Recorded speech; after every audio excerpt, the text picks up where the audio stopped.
Tim Nusa yang mengemban tugas menanam prasasti berjalan menuju lokasi yang paling representatif.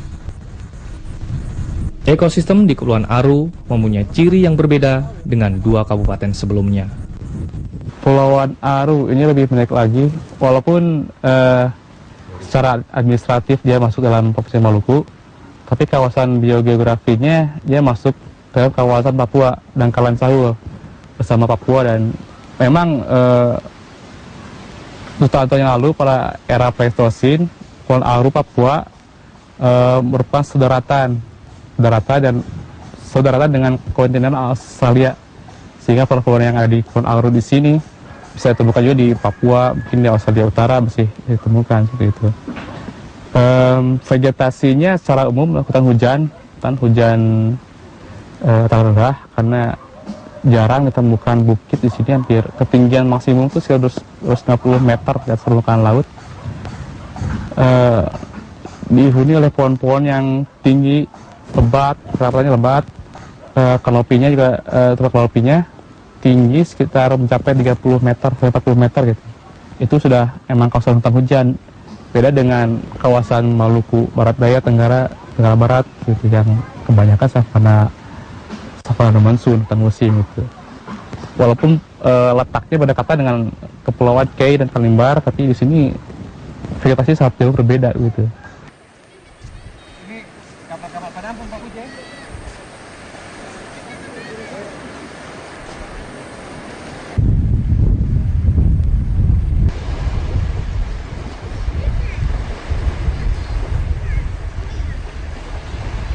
Ini anti karat ini Pak ya? Ada karat. Dalam rangka kegiatan ekspedisi Garis Depan Nusantara, kita akan memasang prasasti penanda bahwa ini adalah pulau terdepan yang merupakan wilayah resmi Negara Kesatuan Republik Indonesia. Dari Bandung untuk Indonesia. Rumah Indonesia, rumah kita terdiri dari 17.504 ruangan. Itulah pulau-pulau yang terserak dalam komposisi yang asli di hamparan Nusantara. 92 diantaranya berada di garis depan Indonesia, menjadi pagar yang berbatasan dengan negara tetangga.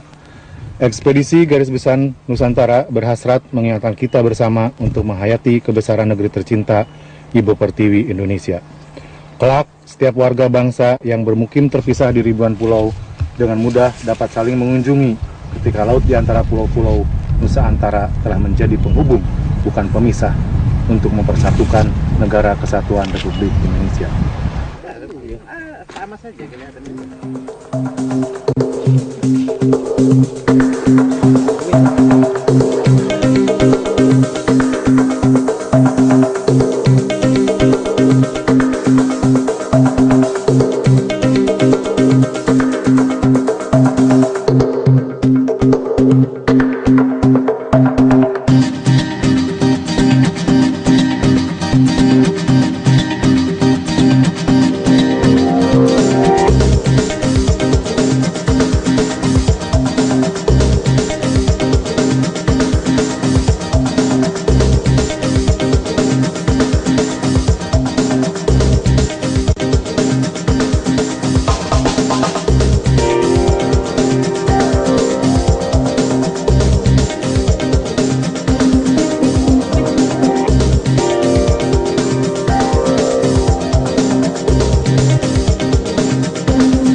Ekspedisi pulau terdepan di Kepulauan Aru memasuki pulau kedua, yaitu Pulau Ararkula.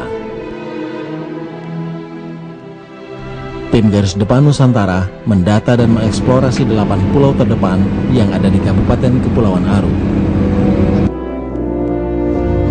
Penjelajahan pulau terdepan di wilayah timur dengan kapal layar motor pinisi cinta laut menjelajah gugusan Kepulauan Aru. Topografi alam di Kepulauan Aru hampir sama dengan Papua.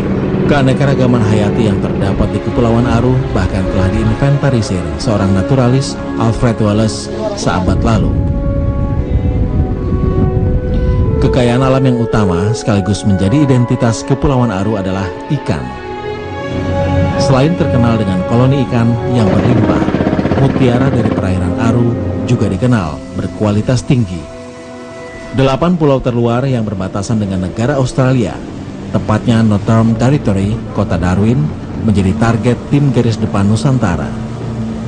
Dari tempat nun jauh di bagian tenggara Nusantara ini, Tim Garis Depan Nusantara menancapkan prasasti dan pendokumentasian patung Soekarno-Hatta untuk simbolisasi. Penjelajahan di Kepulauan Aru menorehkan banyak kisah.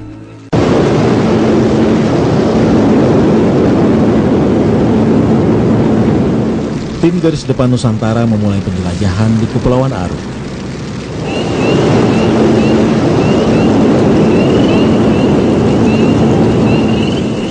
Pinisi cinta laut melewati selat antara Pulau Wokam dan Pulau Kobror untuk menuju gugusan pulau-pulau terdepan di bagian selatan. Di beberapa lokasi di perairan laut antara gugusan Kepulauan Aru tersebar kelompok bola-bola pelampung yang menandakan lokasi budidaya kerang mutiara.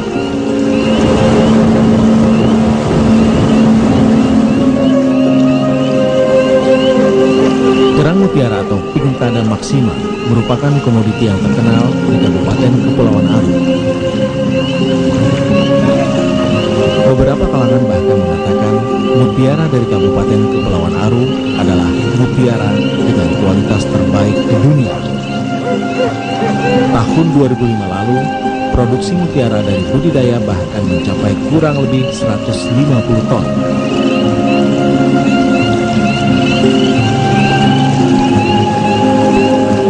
...92 diantaranya berada di garis depan Prasasti ke-75 yang telah ditanam di Pulau Panam Bulai menjadi destinasi awal pulau terluar di Kepulauan Aru. Sama saja kelihatannya. Kakak sedikit kurang rip. Tim ekspedisi yang telah bergabung dengan Tim Garis Depan Nusantara melanjutkan perjalanan ke Pulau Karawiyera.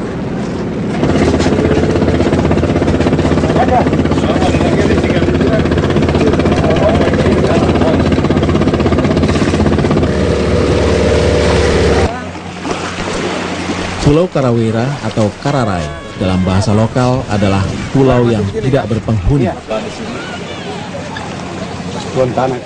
Seperti rencana operasi yang telah dilakukan sebelumnya, tim tetap melakukan pendataan dan penjelajahan di desa terdekat atau desa petuanan dari pulau terluar yang dituju. Namanya siapa beliau? Yang unik di Kepulauan Aru itu, Kepulauan Aru ada catatan di Angkatan Laut ada sekitar 504 kalau nggak salah ya. 504 pulau, tapi ada pulau-pulau besar yang dipisahkan oleh selat kecil yang sehingga orang lebih sering menyebutnya sebagai sungai. Dan sungai yang sebenarnya selat itu karena berisi air laut punya kedalaman yang bervariasi dari beberapa meter sampai 20 atau 50 meter gitu. Jadi Kepulauan Aru itu wilayah yang unik karena dari dulu dikenal di Kepulauan Aru ini banyak mutiara. Bahkan ketika Wallace ketika 1835an ke sini, dia juga sudah menemukan masyarakat di Aru sering mengambil mutiara. Desa Mariri masuk dalam Kecamatan Aru Tengah Timur.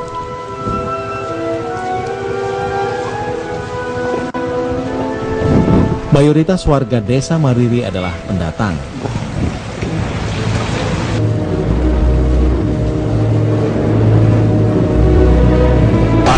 Ada saya. Pasan. Pak Yudi, selamat ya. Tim Garis Depan Nusantara menunda prosesi penanaman prasasti di Karawera dengan mendahulukan pulau yang paling utara, yaitu Pulau Arakula.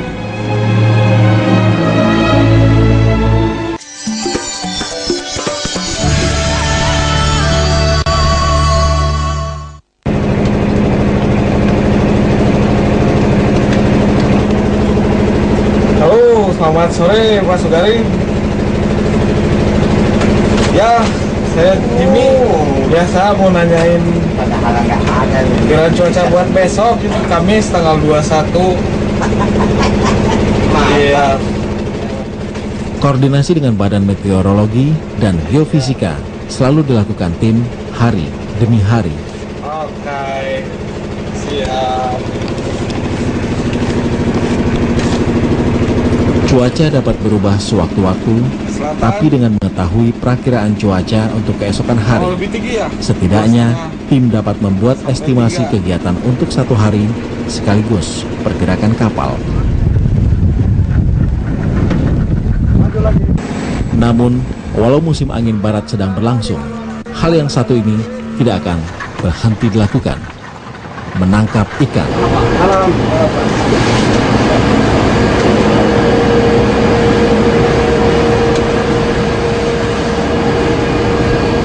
Bapak dulu. Ada teman tak saling tahu kalau bisa Ini si kamar. Illegal fishing? Ya, perairan Aru adalah tempatnya. Kasus illegal fishing terbanyak di negeri ini terdapat di Aru. Bersama petugas pengawasan sumber daya kelautan dan perikanan atau P2SDKP Dobo, tim ekspedisi mengikuti patroli pada kapal-kapal yang sedang berada di laut lepas. Laut yang luas dengan hasil laut yang melimpah menjadi daya tarik yang besar bahkan bagi nelayan asing untuk mengeruk kekayaan Kepulauan Aru ini.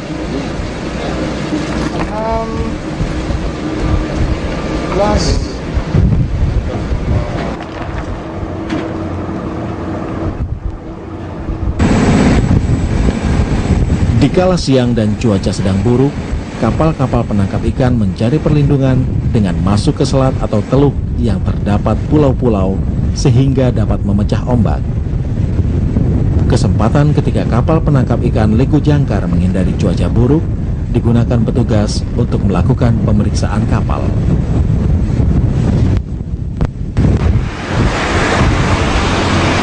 Aturan untuk kapal penangkap ikan cukup ketat.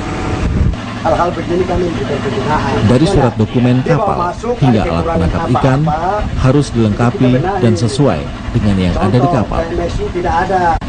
Kami arahkan saudara Kep untuk buat permohonan. Permohonan ke kami sediakan stoknya, dapat tahu di pasar. Ya kan? Waktu yang pasang dulu. Kapal pinisi Cinta Laut kembali melanjutkan perjalanan ke desa terdekat sebelum Pulau Arakura.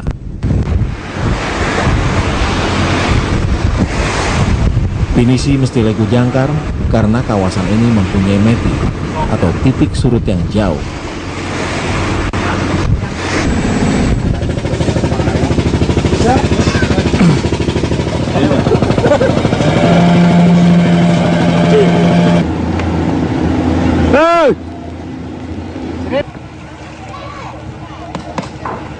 Desa Kabal Siang yang terletak di Pulau Aduar menjadi target pendataan tim. Itu lalu saya ke dinas pendidikan untuk Pulau Petuanan Desa Kabal Siang adalah Karawera besar. kecukupan ini saja. Kalau yang ada ini semua di Kabal Siang. Itu yang kecil. Walau bukan Petuanan Pulau Arakula, posisi Desa Kabal Siang cukup dekat dengan Arakula. Jadi kami dari 7 desa yang ada di sini punya hak makan. Tim advance mengawali pendataan dengan meminta izin ke pemerintah desa. Dari Arakula kita bergerak ke satu desa yang terdekat ke Arakula, yaitu Kabal Siang. Cuman ini kita anggap sebagai pemukiman yang cukup besar yang mungkin terkait dengan Arakula. Secara sepintas yang karena apa? Kita masih mendata di desanya. Kehidupan utama yang terlihat adalah dari rumput laut dan nelayan. Kabal siang yang masuk Kecamatan Aru Utara terasa ramai. Di tempat ini terdapat sekolah dasar hingga tingkat sekolah menengah atas. Anak usia sekolah dari SD hingga SMA banyak terlihat di kabal siang.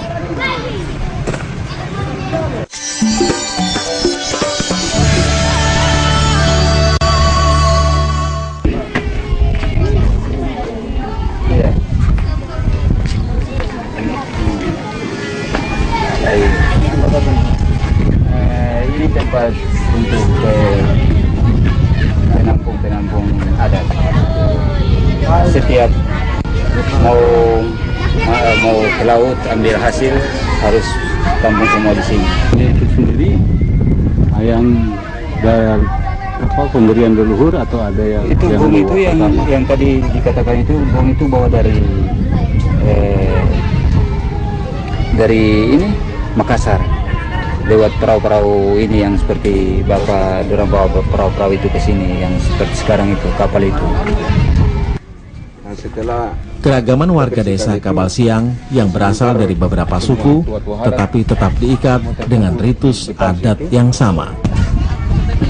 kalau ini kan piring-piring baru kan Pak, atau peninggalan lama nih? Itu lama kan ada Di sini kan setiap tahun diganti.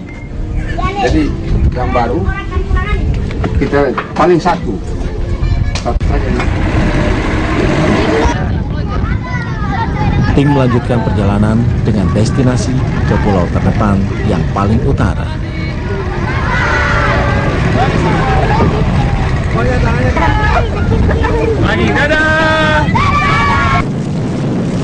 Pulau Arakula atau Wanang dikelilingi karang. Beberapa bagian wilayahnya berpasir. Untuk mencapai Pulau Arakula, paling baik dari sisi timur, karena di sisi barat dan selatan dikelilingi pasir yang dangkal, terutama di kala air surut.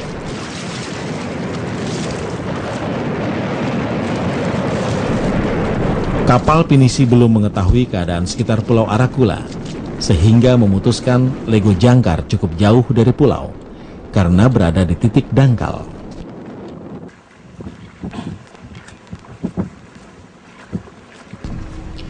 Tim berusaha menjangkau pulau dengan speedboat. Tim sempat berjalan karena dangkalan yang sangat luas.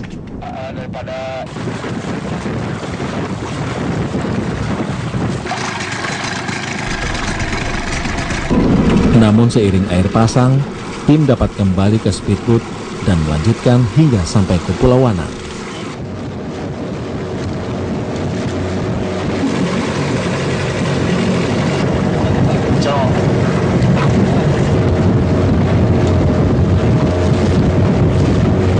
Iya. Suka nonton TV? Dekat Pangambola. Iya. Perairan di Pulau Arakula menjadi tempat mencari ikan bagi masyarakat sekitar, yaitu Desa Salmona. Jadi jangan sampai orang luar, orang asing ambil. Ini kan punya bapak juga ini kan? Iya. Dan seharusnya yang paling mengesankan di sana adalah karena kapal tidak bisa merapat sampai ke pantai, harus lego jangkar di tempat yang agak jauh, dan tim ketika mendarat naik boot dan kadang-kadang jalan kaki di atas karang gitu. Sehingga perjalanan pendaratan itu memakan hampir 4 jam.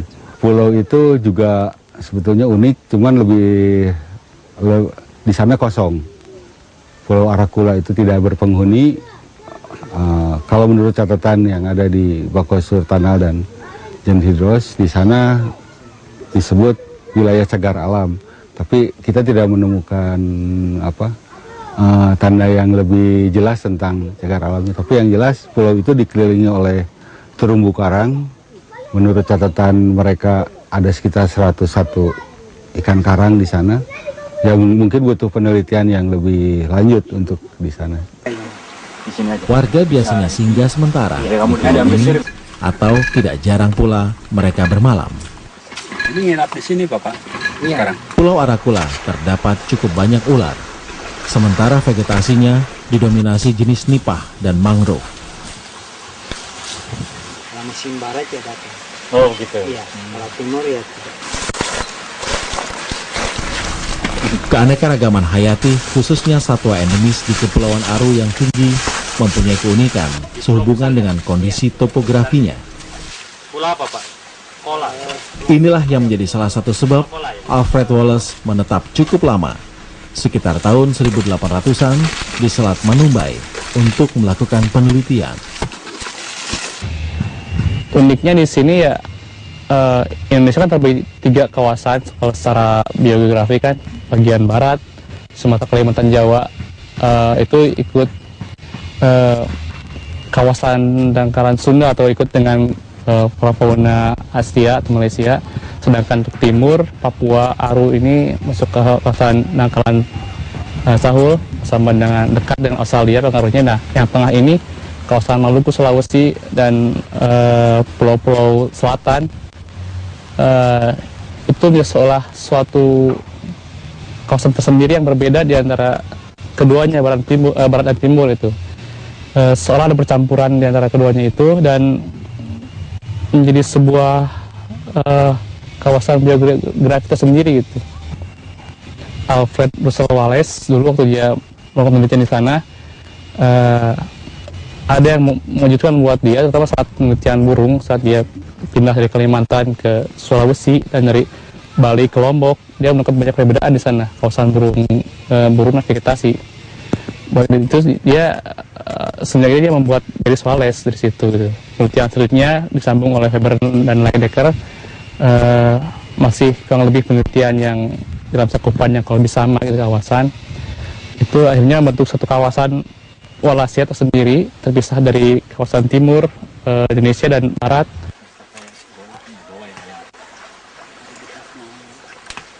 Ada di tas.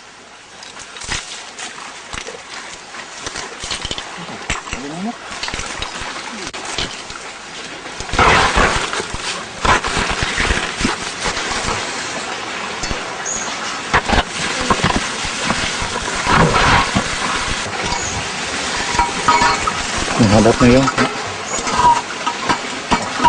Ini nih. Prasasti ke-76 pun ditanam di pulau paling utara Kepulauan Aru.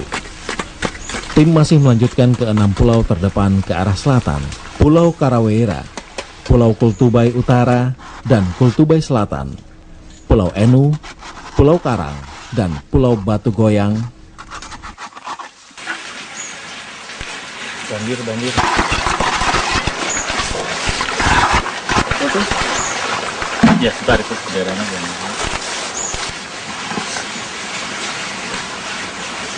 Jangan tilang saja. Cuaca di musim angin barat mungkin kurang bersahabat.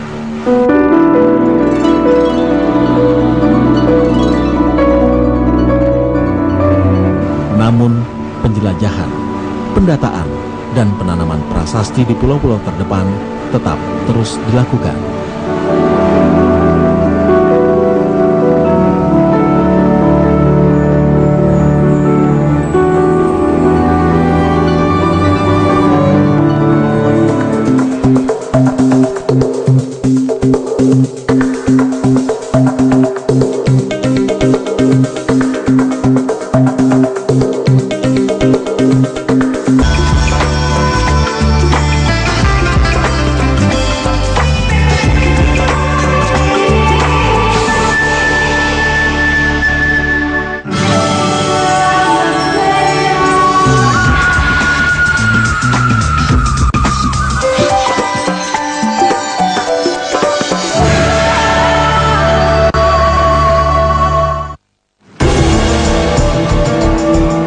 Ekspedisi pulau terdepan memasuki wilayah Papua. 7 pulau terdepan di wilayah Papua menjadi target tim garis depan Nusantara. Kepulauan Mapia dan Meos Bepondi menjadi awal penjelajahan tim garis depan Nusantara untuk mendata dan mengeksplorasi 8 pulau terdepan yang masuk dalam Kabupaten Supiori. Kepulauan Mapia yang langsung menghadap Samudra Pasifik menjadi batas paling utara Pulau Papua, sekaligus pulau terdepan yang berbatasan dengan Republik Palau. Dua pulau di Kepulauan Mapia ditetapkan sebagai pulau terdepan. Kondisi alam Kepulauan Mapia yang unik dan cuaca di Samudra Pasifik yang mudah berubah menyulitkan tim, terutama dalam melakukan perjalanan laut. Di tempat nun jauh di bagian timur Nusantara ini, tim garis depan Nusantara menancapkan prasasti serta mendokumentasikan patung Soekarno-Hatta sebagai simbolisasi. Dari Kepulauan Aru, tim garis depan Nusantara melanjutkan penjelajahan ke pulau terdepan di wilayah Papua bagian utara. Destinasi kapal finisi untuk mencapai pulau terdepan di wilayah Papua adalah Kabupaten Sorong. Namun, karena jarak Tual ke Sorong yang jauh, maka kapal motor cinta laut singgah di Fak-Fak. Perjalanan dari Tual ke Fak-Fak ditempuh selama 3 hari.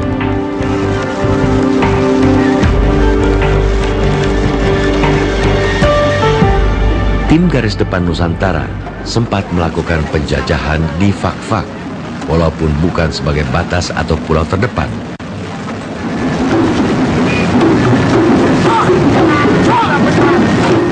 Persinggahan tim ekspedisi di distrik Kokas dan Pulau Arguni, Papua Barat mendapatkan banyak data mengenai situs sejarah dan budaya. Dari Fak-Fak, tim melanjutkan perjalanan ke Sorong. Awalnya kita punya perencanaan yang sudah kita susun dari Jakarta. Tapi itu semua kan berdasarkan data-data sekunder dari orang yang pernah ke sana dan mungkin juga sudah beberapa tahun yang lalu. Untuk kelancaran pelaksanaannya, kami perlu data primer. Oleh karena itu kita menghubungi Satgas Marinir Pulau Terluar ke-8 yang memang mereka bertugas di Mapia, di Bras dan Panildo. Di Kabupaten Biak, tim expedition bertemu dengan tim garis depan Nusantara. Ya udah, aja, monitor aja, ikuti. Biak dijadikan tempat memulai pendataan dan penanaman prasasti di 3 pulau terdepan yang berada di posisi utara Kabupaten Supiori. Ada yang dikejar di sini, di sekitar 3 pulau yang menjadi sasaran kegiatan tim secara administratif berada dalam wilayah Kabupaten Supiori. Namun, tim memusatkan rencana dan kegiatan di Biak. Perjalanan dari Jayapura ke arah Biak. Kenapa Biak ini diambil sebagai titik poin start untuk kegiatan pergerakan? Karena 3 pulau terluar yang ada di daerah sini, yaitu Bepondi, Bras, sama Panildo di kawasan Biak. Kemudian Biak dia dipilih karena alternatif transportasi pencapaian ke arah Pulau Bepondi, Pulau Barasi atau Pulau Bras dan Panildo ada di Pulau Biak, di kota Biak. Sehingga kita memutuskan tim untuk diterjunkan ke Biak untuk mendukung kegiatan terutama transportasi. Perjalanan ke Kepulauan Mapia hanya dapat ditempuh lewat jalur laut. Bersama Angkatan Laut dan Angkatan Darat, tim menumpang kapal perintis Siap Wairon.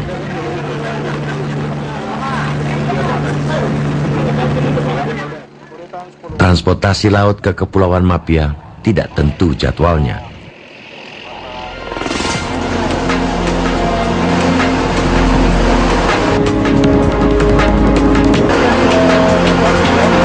Cuaca sangat menentukan dapat tidaknya kapal bergerak ke ujung utara Pulau Papua.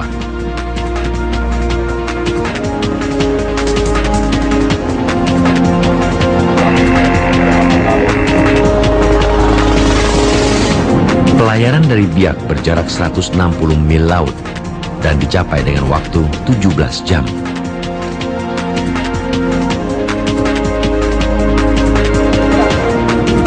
Arus bawah laut di sekitar pulau sangat kencang karena kontur dinding palung yang mengelilingi Pulau Mapia.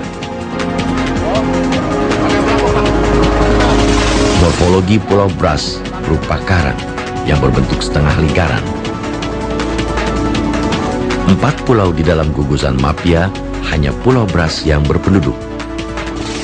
Memang satu kendala kalau di dalam ekspedisi sebetulnya nggak terlalu kendala teknisnya itu kita tidak punya waktu cukup banyak, itu yang menjadi masalah. Jadi kita memang berusaha 1 hari semaksimal mungkin karena masalah teknis dari kapal itu yang tidak bisa bertahan lama di sana. Kalau kita nunggu kapal berikutnya, secara teoritis kita harus 1 minggu, tapi itu tidak pasti, tergantung cuaca. Jadi kita ambil putusan cukup 1 hari itu dari pagi sampai jam 5 sore karena kapal memang pasti akan menunggu kita kembali lagi. Di pulau ini terdapat 40 kepala keluarga dan 1 peleton satuan terluar atau Satgas PAM Marinir.